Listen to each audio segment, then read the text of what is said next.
Okay, welcome to the lecture for Psych 350. We'll be talking about the humanistic approach to understanding personality. I think like some of the other approaches we talked about, there's not a particular humanistic theory. There are humanistic theories, which together make up the humanistic approach. So to begin, to talk a little bit about the background of the humanistic approach. In many ways, it was a reaction, its development was a reaction to the psychodynamic and behaviorist approaches that were very popular during the 1950s, whenever the humanistic approach was fomenting and about to be born, between the 50s and the 60s. And it was born because people were uncomfortable with the kind of the deterministic, pessimistic view of humanity that kind of Freudian and neo-Freudian theorists took, and also the behaviorists, Watson and Skinner, think that whatever we do is merely a balance of responses to certain stimuli. What we're going to do can be entirely predicted based on rewards and punishments. And some people just felt like, that doesn't explain me, and that may explain dogs and rats, but it doesn't apply to humans, and that we're somehow different and special. So in many ways, a reaction to those approaches to understanding personality. And it grew out of two schools of thought in terms of philosophy, one being existentialism, people like Soren Kierkegaard, which the existentialists were into examining the meaning of human experience, many of them looking at the purpose of life, why are we here, kind of questions. And that can kind of be seen, that flavor of that can definitely be seen in a lot of the humanist theories. And then also the other school of thought from philosophy that influenced the humanistic approach to personality would be phenomenology. People like Jean-Paul Sartre and Edmund Husserl. And these people who were attempting to understand and describe the present experiences of an individual. So the phenomenon around them and all the things that people are aware of and that are going on in their awareness. And many of the phenomenologists were using mathematics to do this, which is kind of interesting basis for psychological theories. So out of these schools of thought of philosophy, and in reaction to the prevailing ways of viewing humanity, came this third force, right, the humanistic psychology. And although, like I said before, there's not one single unified humanistic theory, the theories in general shared some common tenets and common foci. One of which is this idea of personal growth, that humans are designed, and if you want to use a biological map onto this, where our DNA, it's in our DNA, right, or biologically we're wired somehow to growth. The assumption is that there's some potential self, right, that you always move toward, but like kind of an infinite horizon, you can never reach it, but you'll always move toward it. And this true self, from a humanist point of view, has a positive connotations. So you don't talk about realizing your full evilness. There's an assumption there that people are basically good, and that you'll realize your full potential goodness and creativity and all these kind of positive attributes. Some people might even argue that one way of thinking about this is growth towards some divine model. For those of you familiar with the Christian traditions, becoming more Christ-like, that there's always a movement toward that. You can never be this ideal. You can move toward that. It's one way of looking at it. But really, from a humanist perspective, it's not just about being a better person in terms of these are good qualities, but becoming more truly yourself and your potential, which is unique. Another key aspect of humanistic theories would be this idea of personal responsibility. That although multiple things influence what you want to do, right? We have these multiple competing motivations, and you can talk about id impulses, and you can talk about rewards and punishments, you can talk about physical limitations, but the focus for the humanists was, regardless of all these motivations, and usually competing motivations, ultimately you choose what you do. Right? Even if, they wouldn't even take it to the extreme of if somebody had a gun to your head and they said, you're going to rob this bank or I'm going to shoot you. For the humanists, you choose to rob the bank or not. So, well, it's no choice, they're going to kill you. Yeah, they will kill you, but it is still your choice.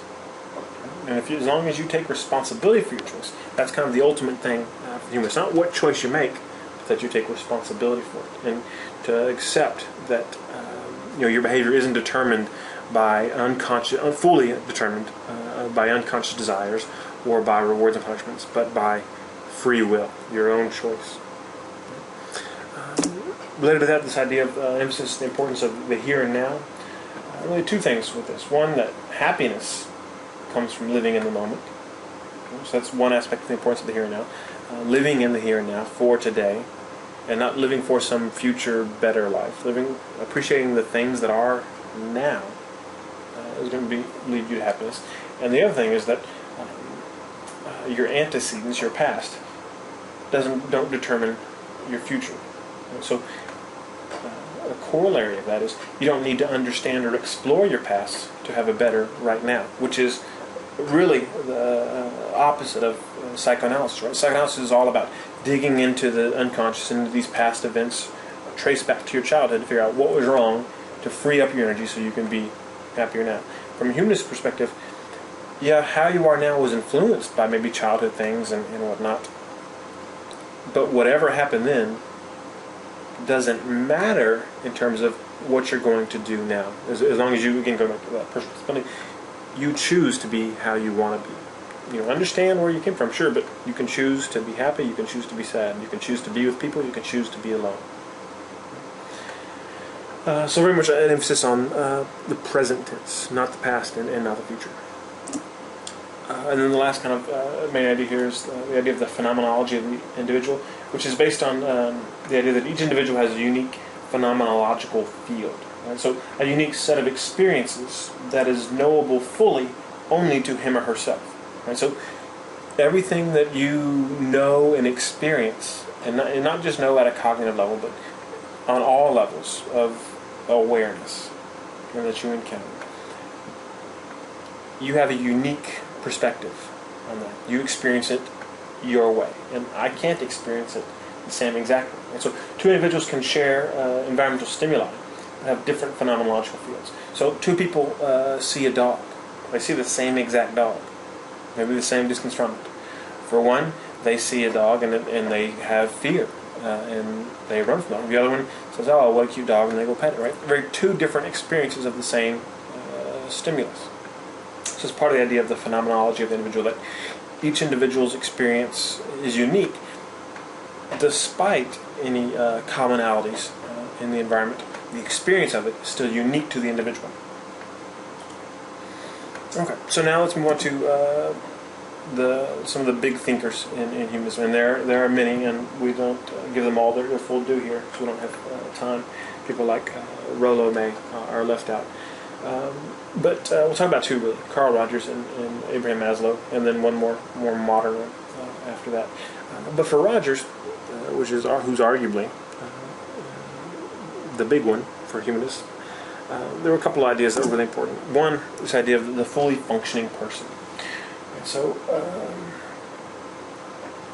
and this goes back to that idea of personal growth. And so we're always growing to become a more fully functioning person.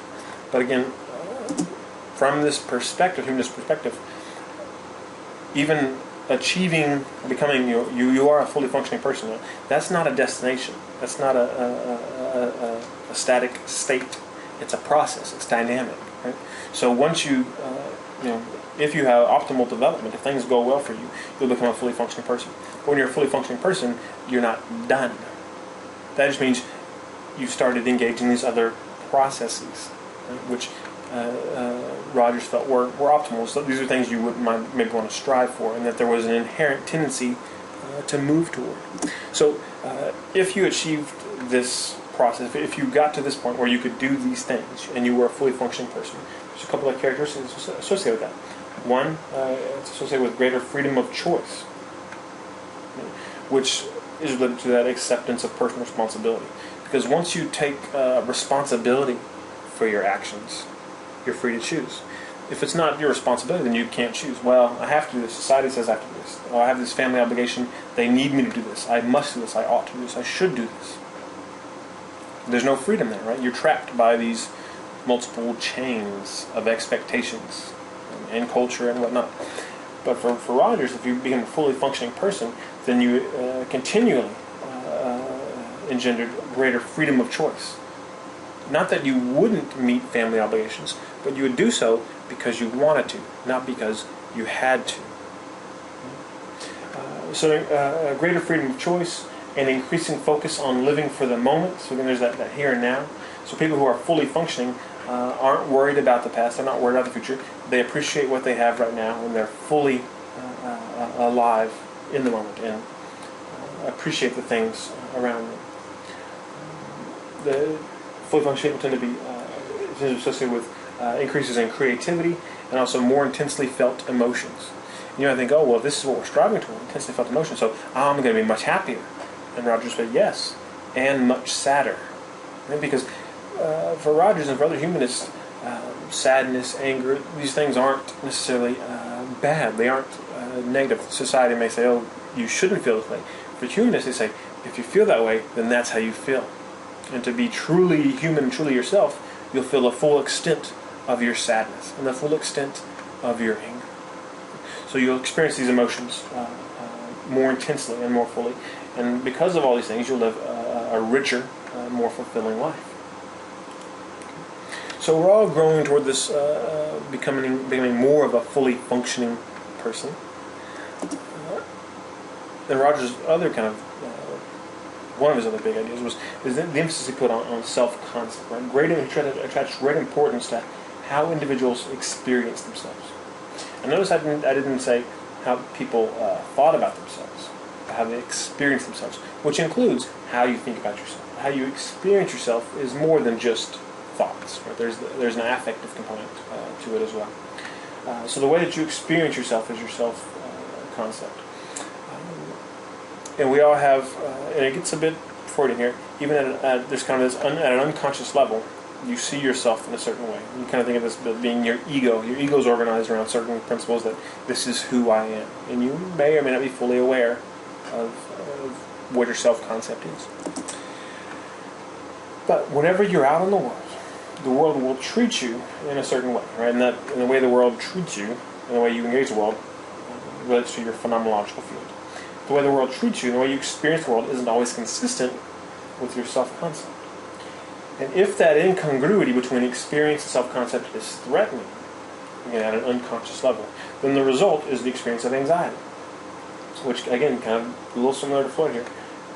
Rogers talked about you would deal with that anxiety via defense mechanisms, right? So mostly denial and distortion. They didn't say that it wasn't like that, or distortion of the environmental input, or distortion of the self. Well, maybe I'm not really the way I think I am. Maybe I am how they see me. And these defenses work, right, in terms of reducing anxiety, but they do so at the cost of taking away the authenticity of your life. You're no longer leading an authentic experience of the world. It's a distorted life. And when you do that, you're moving away from being fully functioning. But people can function and they can work. Right? They keep the anxiety low. They're not fully functioning, but they're functioning through life, unless that the disconnect, the gap between how we see ourselves and the information we're getting from the world is too great. It overwhelms the defenses. Then we experience what Rogers would term disorganization. Right? So at this point, you experience extreme anxiety. And disorganization is probably how some humanists would explain the more severe pathology of developing a disorder. So everybody experiences some level of anxiety, but we deal with it with defenses and it changes our behavior. But if it gets too great, we experience disorganization, and then our defenses fail, and we come up with these other things, possibly depression, panic attacks, arguably schizophrenia, from one perspective. So disorganization would be associated with your more severe pathology. So what about these incongruous experiences? Where do they come from? Well, Rogers talked about some of these incongruent experiences early in life and termed them conditions of worth. The idea being that when you're young, around your parents, if you act in a way, if you demonstrate attitudes and behaviors that are pleasing to the parents, then they will be loving towards you. And whenever you demonstrate attitudes and behaviors that are not pleasing to them, they will withdraw their love. And so a child learns that love and esteem and worth or value are conditional. Think about the child's mind. As an adult, you go, no, they still love you. They're trying to teach you a lesson. But for a child, think about that experience about, wow, when I'm bad, they're very angry and they don't love me. When I do these things, they're happy and they love me. Okay? So that idea that they begin to think that love and their own worth is conditional upon being a certain way. And so they'll deny and distort aspects of themselves in order to get the love and worth. And it may even be things that you might say, well, yeah, you don't want to be that way. The kid needs to not be bratty. But if you think about brattiness being a manifestation of wanting things your own way and asserting your independence and asserting your needs, you think, okay, when I assert my needs, I'm less worthwhile, I'm not lovable, so I'm going to suppress that part of myself and learn that I can't express my needs. Kind of see where that might develop into pathology. People who pathologically deny their own needs to please others. So again, the idea that to deal with the anxiety, we distort ourselves to meet these conditions of worth early on, and that eventually leading an inauthentic life and leads to ongoing problems throughout the life. Abraham Maslow, another one of the giants of the humanistic theory, most well known, obviously, for his hierarchy of needs, which is that human behavior was multiply influenced, but these influences could be arranged in a hierarchy. And in terms of the placement on the hierarchy, where certain needs felt, with your physiological needs down at the bottom, wasn't about the importance or value of a motivating factor. It was to reflect the idea that those needs that are closer to the base will have greater sway, greater influence, the less they are fulfilled. And the needs higher up won't have as much motivating power until the baser, the lower needs are more satisfied. That's why there's the hierarchy. It's like, okay, the degree to which you satisfy these lower ones will influence how much the higher ones will matter. Like, it doesn't matter. Self-actualization doesn't matter if you're starving. You're not going to try to self-actualize. You're going to try to eat. It's the simplest way of thinking about it. But then you don't want to oversimplify it, because for Maslow, it wasn't this need and then this need, or pick, is it this need or this need that motivated behavior? It was probably multiple needs being met in an affecting level of motivation to act in a certain way, because the needs can act simultaneously to motivate behavior.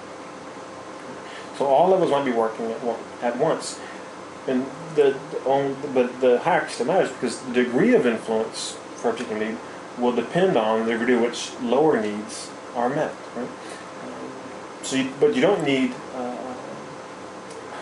a need doesn't have to be fully met at a lower level before some other need can have some influence. Right? So your base needs, they're not fully met. That doesn't mean that self-actualization isn't important at all.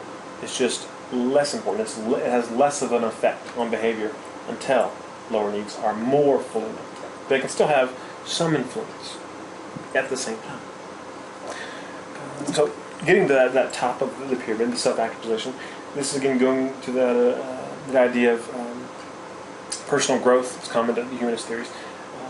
Abraham Maslow talked about the personal growth being toward this process of self-actualization, which is again a drive to be your true self, with the assumption again that the true self is somehow positive and creative, not trying to be your most evil, deceitful self. but there's an assumption there that you are good at your core, and that will be revealed as you move toward self-actualization and strip away the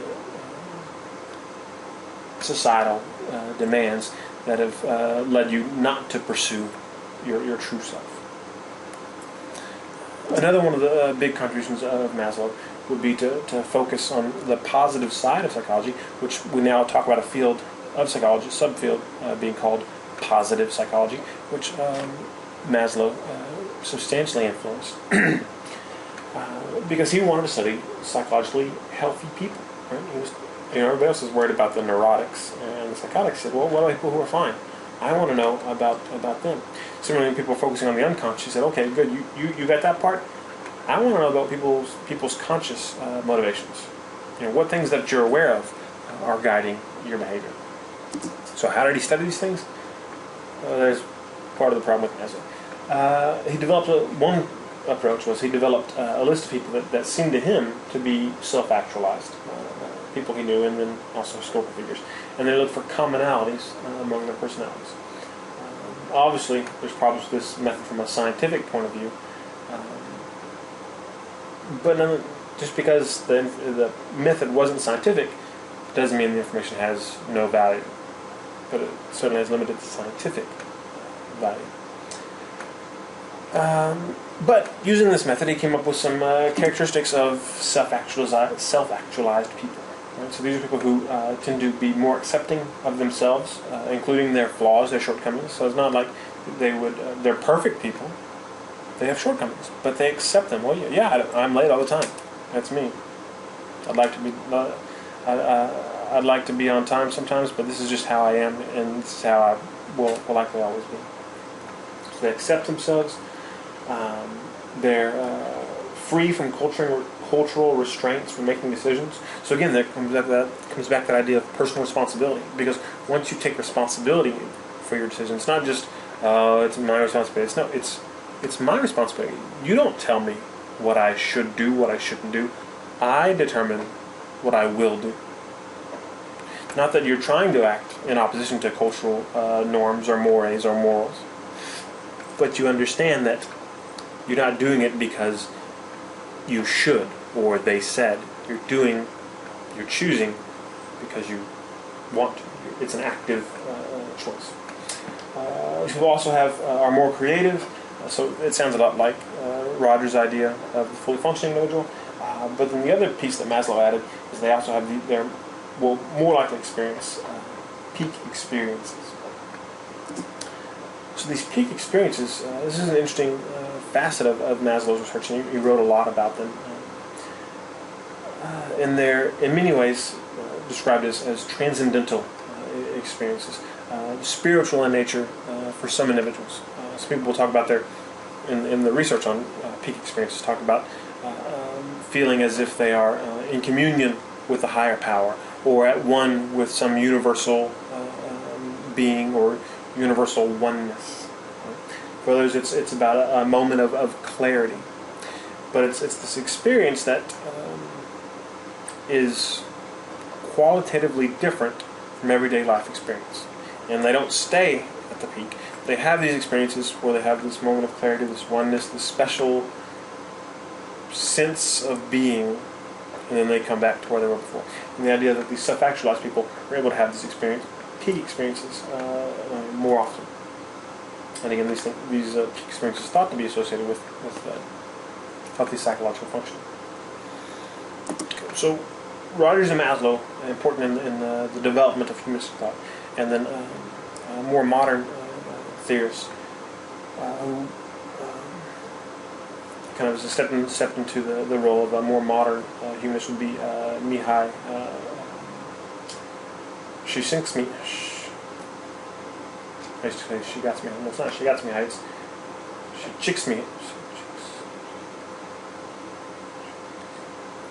Csikszentmihalyi. Sorry, that's a tough name. But hopefully, if some of you got to see him a year or two ago, when he came into Slater to talk, interesting guy, and big in the field that's now called positive psychology. Mihaly talked about optimal experiences. and has done research asking people to describe moments when they were truly happy. What's your best time? And from that kind of qualitative approach, he found these commonalities. Identify these experiences, these optimal experiences that some people term flow. You experience flow. These are experiences that involve a sense of high energy, intense concentration. So it's not just relaxing, feeling good. You're not laying out by the pool drinking your Cuba Libre or whatever. I'm really happy. No, this is when you're doing something you love, usually, and it could be riding, it could be climbing a mountain, running a marathon, painting, mowing the lawn, whatever. But you're doing something, and there's some challenge in it, and you get lost in the moment, to where you kind of lose a sense of time, and maybe even place. Where somebody taps you on the shoulder, you be startled out of your reverie. But that these are the experiences that we want to strive toward, and that make life worthwhile. And so he's done research looking at how people can experience these optimal experiences, these senses of flow. And contrary to the opinion of some, more likely to have these optimal experiences in the workplace than when at play. Because to get the optimal experience, there has to be some challenge. And some people choose play experiences that involve challenge. Marathoners are a good example of that. But if you're like myself, you sit on the couch and watch TV, which doesn't involve much challenge. And we think of work often as being the drudgery, and I don't want to do it, it's so boring. It all depends on your approach. Thinking back to stuff we've looked at before, someone with a mastery goal, right, versus a performance goal is more likely to have optimal experience, more likely to experience flow. If you go in with the idea of, I want to get better at this and see the best that I can do, then you've got a chance of getting this experience of flow. If you go in saying, I want to see if I can get the high score, probably not going to get that experience. A lot of it's about the approach. And related to that, Mihaly argues that you can get these experiences in everyday life, in anything you're doing, mowing the lawn, playing with kids, whatever. The important thing is taking responsibility for finding happiness and meaning in your life, finding the things that you find meaningful and relevant and fulfilling, and then engaging in them fully, being in the here and now with them, not just going through the motions of the routine that you're maybe supposed to follow or used to following, but really be in there in that moment, and you can get these optimal experiences, which he felt were, again, related to healthy psychological function. In terms of applications of humanistic theory, the main one, from my point of view as a therapist, and the support one would be Rogers' development of person-centered or client-centered therapy. A couple things about this approach to therapy. One, the client is the expert on the client, which goes back to that idea of the individual phenomenology.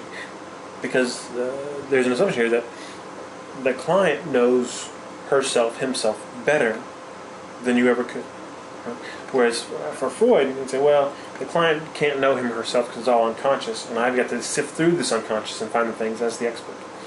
In many ways, person-centered was a reaction and saying, no. The person has access to all their conscious and all their unconscious. They know themselves, and all your job as the therapist is to help them see themselves, be a reflection for them to gain understanding and insight, because they're the ones that hold the key. Related to that, they're responsible for change. And so you're not going in as a therapist to fix someone, to cure someone. You're going in as an accomplice, as an aid, to help them in their endeavor to change, to experience growth. You're not going to grow them, but you're there to help them grow. But they have to do it. Right? And that makes a world of difference from the client perspective and from the therapist perspective. So they're the expert, they're responsible for change, and what the therapist does is provide an environment that supports change and growth. So that environment involves three three key ingredients. One, unconditional positive regard. So this is the idea related to kind of acceptance, where whatever they tell you, you're going to give them this unconditional positive regard. It's not like, okay, I'm going to like you and talk to you if you talk about these things, but if you say, talk about this, I can't handle that, I'm not going to be around you. And it doesn't mean you have to sanction things. So if you're working with somebody who says, yeah, I get really angry and I hit my wife, you don't have to say, yeah, I can see how you want to do that. She probably deserved it. Or you don't have to say, yeah, that's good. You say, well, that's really that's an unacceptable behavior. But the unconditional positive regard part of it is that I know you as a person want to be a better husband. I know you don't want to hurt anybody. I know it's got to be tearing you up inside that you did this. I don't hate you. I don't devalue you as a person because of your behaviors. Your worth is not related to your actions, which is a really foreign idea for a lot of people. Both in terms of, but if I've done these bad things, I'm a bad person, and on the other end, but I'm a good person. I've done all these good things. In humanists, which in some ways mirrors some spiritual beliefs, organized religious beliefs, that your actions are irrelevant in terms of your worth. You have an innate worth that you cannot diminish or augment by what you do. And that's what the therapist has unconditional positive regard for, is that worth. Not for your actions, but your worth is always going to be valued, regardless of what you do, and it cannot be diminished. In doing that, one of the main things you do is providing empathy. And empathy is not the same thing as sympathy. Right? Sympathy is, oh, I feel really bad for you. That's got to suck. Empathy is actively trying to understand how they're feeling. And not just that. Because, in some ways that's the definition of empathy. I understand what you're feeling. But therapeutically, and for person-centered therapy, empathy involves an active trying to understand and communicating that you're trying to understand. And it's not so much that you have to understand exactly, but you have to try and you have to communicate the effort. And that's what seems to matter to people, that you're trying to understand them and trying to feel what they feel. But at the same time, recognize that you can never fully understand or feel what they feel. But you wouldn't hear a humanistic therapist saying, I know exactly how you feel. You'll never hear a humanistic therapist say that. Because, again, we go back to that individual phenomenology. I can never know how you feel. I can only imagine how horrible that must be. Or I can only imagine how happy your joy must have been when you heard that. So it's not all negative. Positive, too. I'm trying to communicate to you that I am, with all my present awareness, trying to understand your feeling and your experiences. And that's a unique experience for people. You don't get that a lot. And it can be a transformative experience for people. And then the third and final component of person-centered therapy would be genuineness on the part of the therapist. So not playing the role of a therapist. Not sitting there going, yes, I see. Interesting. Being a genuine person in that room, right? Which there's a tendency for a lot of help givers to adopt a role and play a role to a certain extent, because it's protective. Because especially if you're dealing with damaged people, you may be afraid of being damaged yourself by them. And so I'm not going to be my real self in this room with this person because I might get hurt. So I'm going to play this role of this helpful, caring person. And I really am helpful and caring, but I'm not going to be my full self. To do person-centered therapy, you have to be your genuine self, which means if they do something that angers you, talking about that. Well, but you have to have a positive regard. Yeah, you do. And you have to be genuine. And that's where these things, you can see the difficulty. This isn't maybe as simple as it first sounds. If the client angers you, you have to communicate your anger while still accepting their value as a person.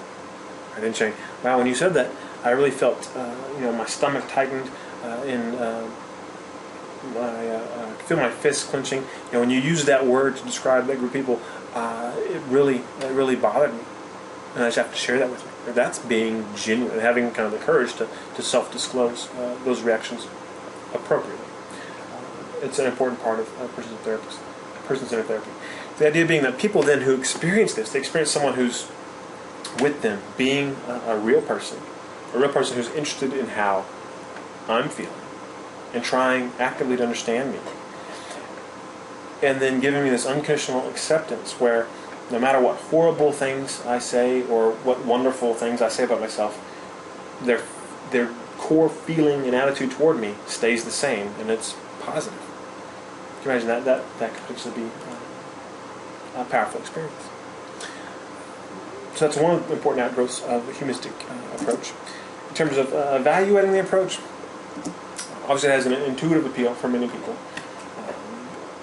especially when after reading psychodynamic stuff or reading a lot of behavior stuff, you might have the same reaction that the early humanists felt. It makes me feel kind of icky about people. I don't want to think about people just being wanting sex and aggression, or being like these lab rats who will do anything for a block of cheese. There's something very appealing about an approach that places such emphasis on free will and making your own choices. Another kind of strength of the approach is its ability to talk about healthy functioning. Many of the approaches to personality that grow out of therapeutic approaches are more concerned with pathology and when things aren't going well. And they don't have as much to say about, well, what are people who are generally happy and well-adjusted? Why are they that way? Other than say, well, they don't have these problems, that's why they're fine. Well, but how do you get to be fine? How do you get to be well-adjusted? And the humanistic approach has a bit more to say about happiness and fulfillment and creativity and self-actualization, those optimal experiences. So there's more there on that side. There are concerns about the empirical validation of the theories, largely because many of the concepts, like those in psychodynamic theory, aren't well defined. What do you mean exactly by self-actualization? And the theorists themselves use slightly different terms for things that seem to be the same thing, which adds to the confusion, which makes it harder to study and advance the scientific knowledge related to the theory. Some of the concepts themselves don't lend themselves very well to empirical examination. How do you study free will? When somebody does something and you can't see a clear determinant of the behavior, I can't see any reward or consequence that influences that, I can't figure out any impulse, I don't know why this happened, well, it must be free will. And if you have that kind of logical rule out, well, if it's not anything, it must be this, that's not empirical, right? It has to be observable. Which doesn't mean free will doesn't exist, it just means that it doesn't lend itself to empirical study. So some of the research related to the humanistic approach, less sound, less strong data than with other theories, some of the theories, largely because of the quality of the theory, not so much anything else. The other thing, kind of the opposite of the healthy functioning, one of the criticisms of the approach is that it is limited in its understanding of the more severe pathologies, and that it makes sense for all kind of daily problems of living. This makes sense, but somebody who's profoundly disturbed, this doesn't fit. And I think there's some credence to that, but at the same time, there are those instances where using the principles of humanistic theory, working with really disturbed individuals, you can see some profound changes. And from a humanist point of view, severe pathology is related to severe disruptions of the self-concept. And really kind of pathological environmental inputs where somebody's self-concept was severely threatened by inputs, by negative events. And you can think of these more severe pathologies being what happens whenever the regular defense mechanisms break down and the personality becomes disorganized. Nonetheless, I think the criticism is somewhat valid in terms of the humanistic approach does a better job of explaining those everyday problems of living than they do explaining severe pathology. Okay, that's it for now. Take care.